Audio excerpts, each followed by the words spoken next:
Buenas tardes, hoy les voy a hablar sobre la ley de Gauss. Está relacionada con el teorema de la divergencia o teorema de Gauss.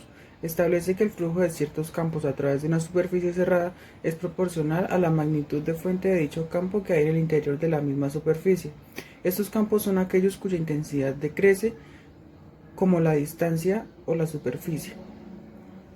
La constante de proporcionalidad depende del sistema de unidades empleado. Se aplica al campo electrostático y al gravitatorio. Sus fuentes son la carga eléctrica y la masa respectivamente. También puede aplicarse en el campo magnetostático. La ley fue formulada por Charles Friedrich Gauss en 1835, pero no fue publicada hasta 1867. La ley de Gauss puede ser utilizada para demostrar que no existe campo eléctrico dentro de una jaula de Faraday. La ley de Gauss es la equivalente electrostática a la ley de Ampère, que es una ley de magnetismo. Ambas ecuaciones fueron posteriormente integradas en las ecuaciones de Maxwell. Esta ley puede interpretarse como en electrostática, entendiendo el flujo como una medida del número de líneas de campo que atraviesan la superficie en cuestión. La fórmula integral de la ley de Gauss encuentra aplicación en el cálculo de los campos eléctricos alrededor de los objetos cargados, mientras que la integración del área del campo eléctrico de una medida de la carga neta encerrada, la divergencia del campo eléctrico, da una medida de la intensidad de las fuentes.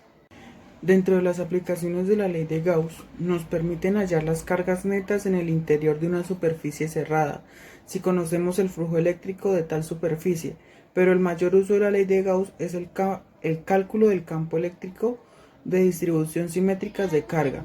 Esta ley puede ser usada para resolver problemas de campo eléctrico que involucran una simetría especial que puede ser esférica, cilíndrica o plana.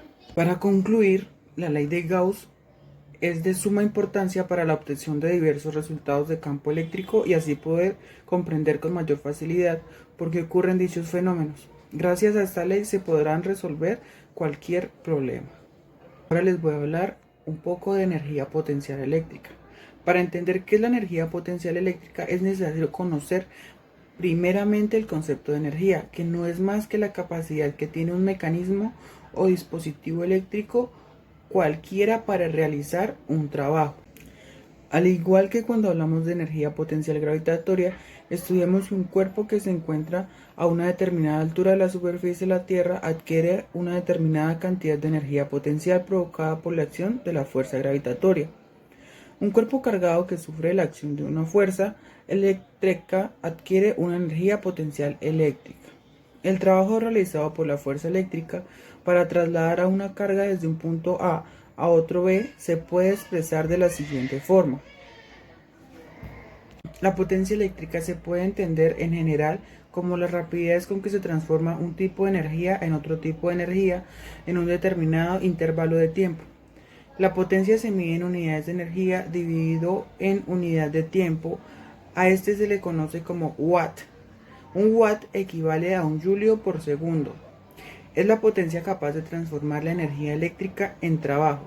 Los diferentes dispositivos eléctricos existen con la energía eléctrica en otras formas de energía tales como mecánica, lumínica, térmica y química. Potencia reactiva inductiva. Esta potencia no se consume ni se genera en el sentido eléctrico. Circuitos lineales. Solo aparece cuando existen bobinas o condensadores. Por ende, es toda aquella potencia desarrollada en circuitos inductivos. Una de las aplicaciones de esta energía potencial, entonces la aplicación, en esto se utilizan en diferentes ambientes y diversas aplicaciones para la mejora de la calidad de vida de los usuarios. Cotidianamente se utiliza en iluminación de viviendas y alumbrado público, movimiento y funcionamiento de maquinarias y líneas de producción industrial. Por último, les voy a hablar sobre el capacitor. Un capacitor, o también conocido como condensador, es un dispositivo capaz de almacenar energía a través de campos eléctricos, uno positivo y uno negativo. Este se clasifica dentro de los componentes positivos ya que no tiene la capacidad de ampliar o cortar un flujo eléctrico. Los capacitores se utilizan principalmente como filtros de corriente continua, ya que evitan cambios bruscos y ruidos en las señales debido a su funcionamiento. Este dispositivo, en cuanto a construcción, es demasiado sencillo en comparación con otros componentes, ya que solo consta de tres partes esenciales. La primera son las placas metálicas. Estas placas se encargan de almacenar las cargas eléctricas. Dielecto o aislante. Sirve para evitar el contacto entre las dos placas. Carcasa o plástico. Cubre las partes internas del capacitor. ¿Cómo funciona un capacitor?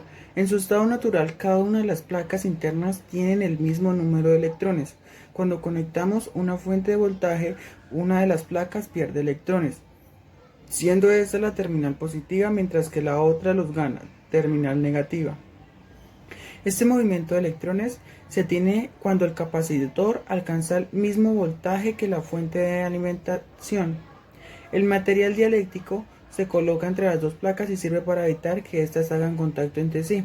También sirve para que los electrones no pasen de una hacia la otra. Cuando se desconecta la fuente de alimentación, los electrones ganados por una de las placas regresan a la otra para alcanzar su estado natural con el mismo número de electrones en cada una. Existen diferentes tipos de capacitores, ya sea por su tipo de material, por su construcción, su funcionamiento, etc.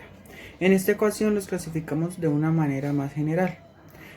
Electrolitos. Su clasificación está relacionada con las fuentes de alimentación o parafiltros.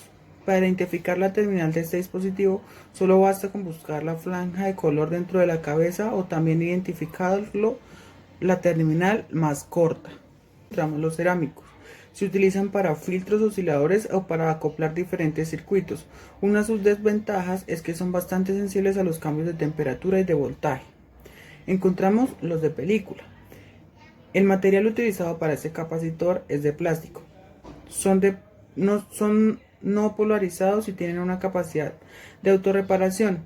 Se utilizan principalmente en aplicaciones de audio. Encontramos los de mica.